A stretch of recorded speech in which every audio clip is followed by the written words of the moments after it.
नमस्कार, number one channel के number one show कच्चा चिट्ठा में आपका स्वागत है। मैं हूं आपके साथ शिवानी पांडे। कच्चा चिट्ठा में आज उस हमले की बात जिसका ऑर्डर अब से बस कुछ देर बाद दिया जा सकता है। पुतिन को पता चल गया है कि ज़ेलेंस्की के पास हथियार खत्म हो गए हैं और अब वो उनके फाइटर जेट्स को टारगेट नहीं कर सकते। ऐसे में पुतिन की एयरफोर्स ने यूक्रेन की राजधानी कीव पर बहुत ही बड़े हमले की तैयारी पूरी कर ली है।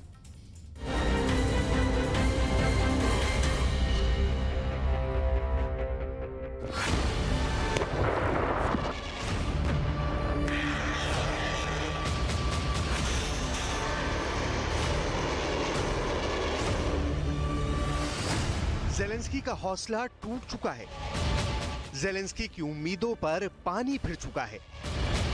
ज़ेलेंस्की बहुत ही गहरे डिप्रेशन में है।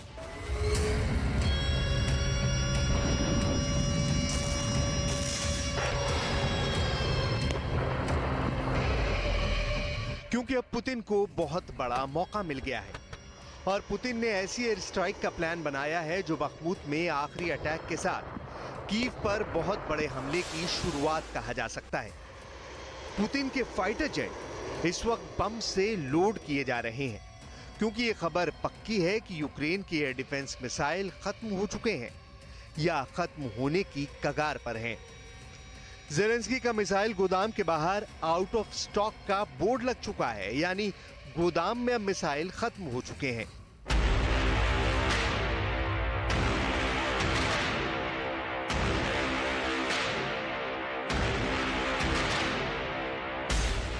ऐसे में पुतिन बहुत ज्यादा खुश है। पुतिन की एयरफोर्स बहुत खुश है। पुतिन के फाइटर पायलट जश्न मना रहे हैं। पुतिन के लड़ाकू विमान अब यूक्रेन के मिशन के लिए पूरी तरह तैयार कर दिए गए हैं क्योंकि ज़ेलेंस्की की एयर डिफेंस मिसाइल खत्म हो चुकी है। इसका मतलब है कि ज़ेलेंस्की अब पुतिन के फाइटर जेट को नहीं मार पाएंगे, यानी पुतिन अब खुल्लम खुल्ला पूरी आजादी के साथ यूक्रेन पर हवाई बमबारी कर पाएंगे। यूक्रेन के पास एयर डिफेंस मिसाइल खत्म हो जाएगी, ये बात लीक हुए पेंटागन के सीक्रेट डॉक्यूमेंट पे बताई गई थी और साथ में ये भी कि अप्रैल खत्म होते होते ज़ेलेंस्की के सामने सरेंडर करने का खतरा खड़ा हो जाएगा। ऐसे में क्या ज़ेलेंस्की हथियार डालेंगे और सरेंडर कर देंगे?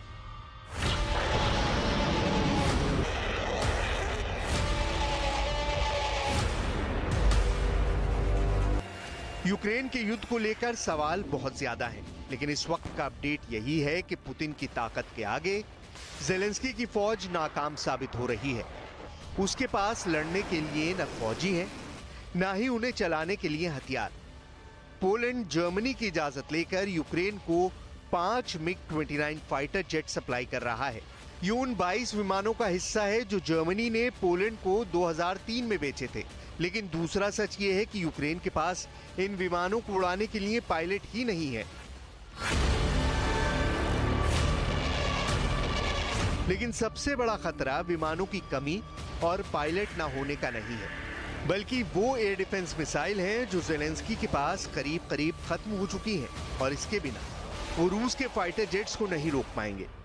ना ही पुतिन की क्रूज मिसाइलों को गिराना उनके लिए मुमकिन होगा, ना ही ज़ेलेंस्की पुतिन के आत्मघाती ड्रोन जैसे कि ईरान से सप्लाई किया गया शाहिद 136 पर काबू पाया जा सकेगा। अब ज़ेलेंस्की के गोदाम पर अमेरिका के रक्षा मंत्रालय की वो रिपोर्ट देखिए जो लीक हो चुकी है। इस रिपोर्ट में बताया गया है कि ज़ेलेंस्की के गोदाम में मिसाइलें खत्म हो रही हैं। ज़ेलेंस्की कैलेंडर देख रहे हैं और 2 मई की तारीख पर आकर उनकी निगाहें टिक जाती हैं क्योंकि यही दिन है जब उनके पास आखिरी मिसाइल बचेगी।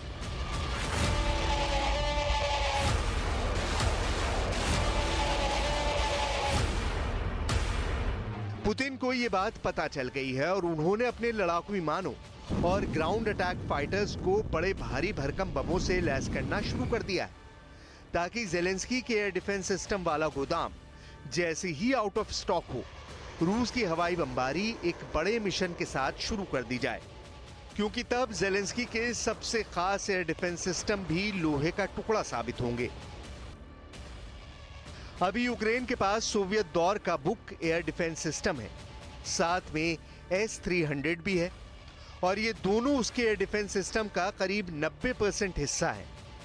बुक एयर डिफेंस सिस्टम की रेंज 45 किलोमीटर है, जबकि S-300 150 किलोमीटर तक विमानों को 20,000 फीट की ऊंचाई तक टारगेट बनाता है। लेकिन अब ये दोनों एयर डिफेंस 10 दिन से ज्यादा रूस के विमानों को नहीं रोक पाएंगे। अमेरिका से सप्लाई किया गया नेस्मस और साथ में जर्मनी का आइरिस-T एयर डिफेंस सिस्टम ज्यादा तादाद में है नहीं, और जेलेंस्की ने उन्हें खास कैपिटल कीव की हिफाजत के लिए तैनात किया हुआ है। यही वजह है कि पुतिन की एयरफोर्स का हौसला बहुत ज्यादा बढ़ गया है। अभी तक यह आसान नहीं था, क्योंकि यूक्रेन ने रूस के लड़ाकू विमानों को बहुत नुकसान पहुंचाया है। यह दावा जेलेंस्की की फौज बार बार करती रही है, लेकिन अब जेलेंस्की को जरूरत फाइटर जेट्स की भी है। लेकिन जेलेंस्की को फाइटर जेट्स मिल भी जाएं तो वो फाइटर पायलट कहां से लाएंगे? यूक्रेन के पास 4 तरह के फाइटर रहे हैं: मिग-29, सुखोई 24, सुखोई 25 और सुखोई 27। ये सभी सोवियत संघ के दौरान बनाए गए विमान हैं, जो या तो युद्ध में करीब करीब खत्म हो चुके हैं या चुनिंदा ही बचे हैं। इसलिए जेलेंस्की लगातार फाइटर जेट की मांग कर रहे हैं। सवाल है कि अगर जेलेंस्की को जहाज मिल भी जाएं, तो उनको उड़ाएगा कौन?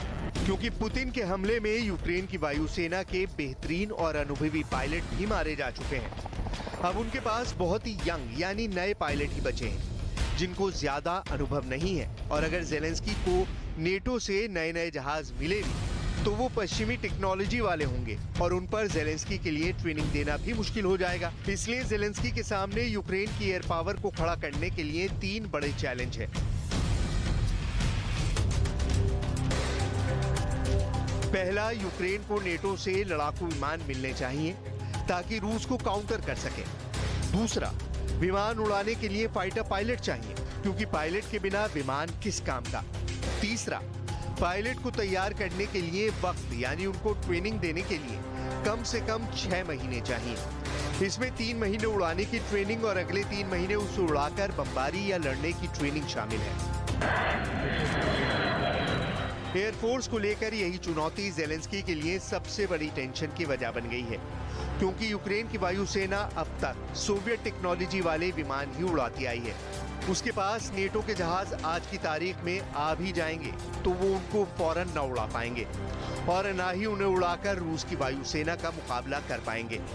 अभी यूक्रेन के पास मिग-29 और सुखोई 27 ये दोनों एयर इंटरसेप्टर यानी रूस के विमानों को रोकने में काम आए। इसके अलावा सुखोई 24 और सुखोई 25 ये दोनों ग्राउंड अटैक फाइटर रूस के मोर्चों पर बमबारी में इस्तेमाल हुए। लेकिन अब मुश्किल नहीं है, यूक्रेन को जहाज भी चाहिए, उन्हें उड़ाने वाले पायलट भी चाहिए, और पुतिन के विमानों को रोकने वाली मिसाइल भी चाहिए। जेलेंस्की इसलिए भी उम्मीद लगाए बैठे हैं क्योंकि बहुत से हथियार जो जर्मनी और अमेरिका खुद नहीं दे पाए हैं, वो उन्हें पोलैंड के रास्ते मिले हैं। सच ये है कि जेलेंस्की की फाइटर जेट्स वाली डिमांड पर अमेरिका अपना AF-16 देने से इनकार कर चुका है। ब्रिटेन ने तो जेलेंस्की को साफ साफ मना कर दिया है। जर्मनी ने भी मिग-29 का वादा किया, लेकिन 2-4 से ज्यादा विमान न देना हवाई मदद कही जाएगी।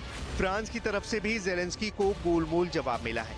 दरअसल फाइटर जेट एक बहुत ही आक्रामक प्लेटफॉर्म होता है। इसके ऑपरेशन का दायरा कुछ 100 किलोमीटर नहीं बल्कि हजारों किलोमीटर का होता है।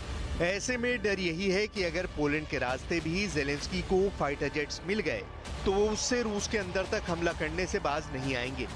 ऐसा इसलिए कहा जा रहा है क्योंकि रूस के 2 मिलिट्री बेस और रिफाइनरी पर पहले भी यूक्रेन की तरफ से हमले किए गए हैं। ऐसा दावा पुतिन की फौज कर चुकी है।